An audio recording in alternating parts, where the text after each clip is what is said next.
Hello, good evening. Good evening, Mohamed Younous, et bonsoir à tous. Ravi de vous retrouver en ce dimanche pour votre best-of de la semaine. Une semaine rythmée par de nombreux faits marquants sur lesquels nous avons voulu revenir avec nos invités. Quelle est la situation sanitaire en principauté? Le tourisme connaît-il enfin une relance tant attendue? Est-ce que chantier et qualité de vie font bon ménage? Ces questions, nous les avons posées à nos interlocuteurs cette semaine. Nous avons également reçu un prix Nobel de la paix avec qui nous avons parlé du monde d'après Covid-19 et un double champion olympique pour aborder la prévention de la noyade, un sujet cher à la Fondation Princesse Charlène. Bref, 7 jours riches en informations. Sans plus attendre, voici le zapping de votre JT. Eh bien, on peut dire que la situation est contrôlée, que nous avons quelques cas sporadiques qui nous sont bien rapportés, qu'il y a un taux de réplication qui est extrêmement faible, mais pour l'instant, en principauté, les choses se passent bien. Si on se réfère à l'année dernière, le constat est dramatique. Si on se réfère à il y a 3 mois, on est plutôt satisfait. Les clients ont envie de naviguer, donc ça, l'envie est toujours là. Après, il y a quand même moins d'activités liées au fait que les clients ont du mal à se déplacer et qu'on a quand même une grosse clientèle hors Union européenne, les clients américains, les clients russes. Eux ont du mal à se déplacer et donc ça, oui, ça a quand même réduit le nombre de charters et on a beaucoup de charters qui ont été reportés à 2021. Si tous les propriétaires mettaient leurs bateaux bout à bout, on irait bien au-delà du Cap Martin. Voilà. Et chaque année, on essaye de casser ce record et d'aller plus loin. Ça demande justement de lever des fonds pour être capable de lancer des opérations partout sur le territoire et de par le monde, évidemment. Et c'était important pour nous, et notamment pour la princesse Charlène, qui, elle aussi, a un passé évidemment de nageuse de très haut niveau. Et bien d'être présent sur ce type d'opération aujourd'hui. Il faut être raisonnablement optimiste, voir le verre à moitié plein, mais surtout continuer à travailler pour aider tous ceux qui vivent du tourisme, parce qu'on en est bien conscient, il n'y a pas assez de visiteurs et la gamme de visiteurs n'est pas assez large pour que tout le monde soit aujourd'hui tiré d'affaire. À ma connaissance, c'est la première fois que le Monaco Yacht Show est annulé ou reporté depuis sa création.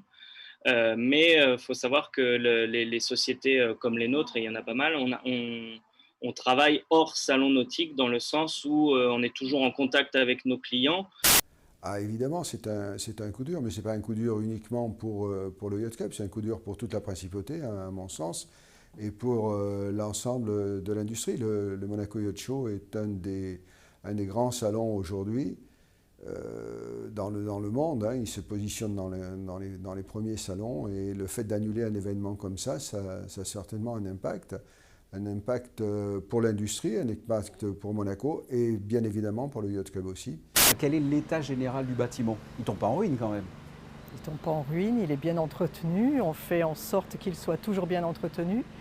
Mais bon, comme un bâtiment qui a 35 ans, il faut qu'on soit très attentif. La rénovation portera sur plusieurs aspects, l'aspect thermique, l'aspect acoustique et bien sûr l'aspect esthétique du bâtiment pour le rendre plus harmonieux, plus esthétique et plus en harmonie avec les nouveaux projets qui seront réalisés dans le quartier. Le bâtiment sera complètement isolé par l'extérieur. Les châssis aluminium, toutes les fenêtres seront remplacées par des menuiseries double vitrage de dernière génération. On prévoit également le remplacement des volets roulants. On le surélève de 2 étages pour respecter une logique de construction par rapport aux hauteurs des constructions envisagées à proximité. On le surélève de 2 étages pour générer 14 appartements supplémentaires. Vous savez, aujourd'hui, les chantiers doivent être en réalité gérés, contrôlés, vérifiés par le gouvernement. C'est sa prérogative telle qu'elle est définie par notre Constitution. Et dans ce cadre-là, il est important que le gouvernement exerce son rôle de contrôle, de vérification des chantiers. Et ça en va notamment par les nuisances, contrôle des nuisances, qu'elles soient des nuisances sonores, des nuisances visuelles, mais également le respect des horaires des chantiers. La cellule d'information-communication qui est aujourd'hui coordonnée par M. Albert Croesi est une très bonne chose. Mais nous pouvons encore mieux faire, nous devons encore mieux faire. On peut parler des fameuses chaises jaunes du stade qui font de temps en temps parler d'elles. On les conserve? Dans un premier temps, oui.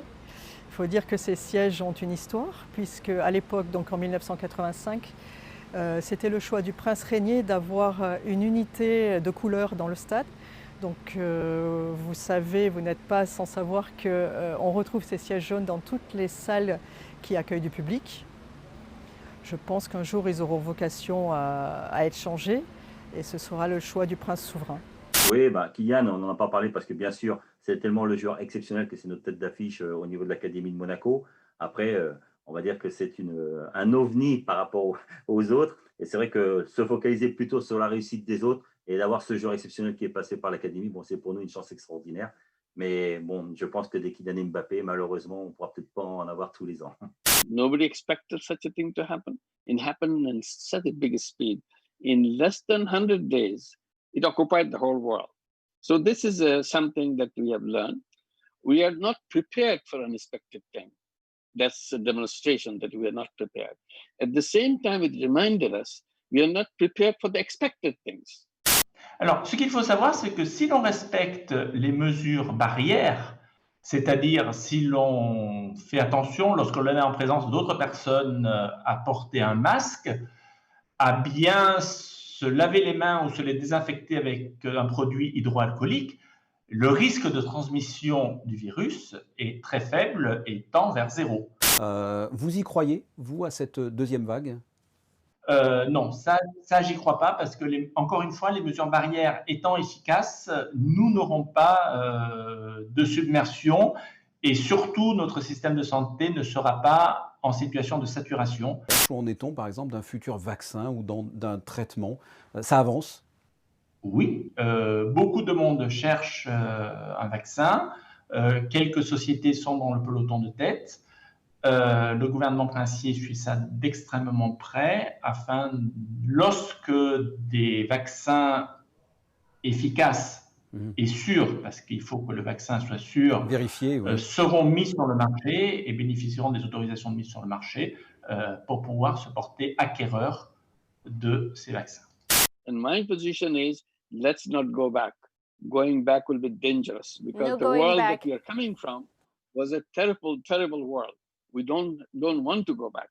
Monaco can give moral leadership and raise the voice that, look, this makes sense. Let's get together.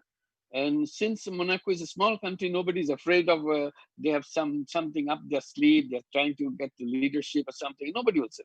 This is the genuine voice.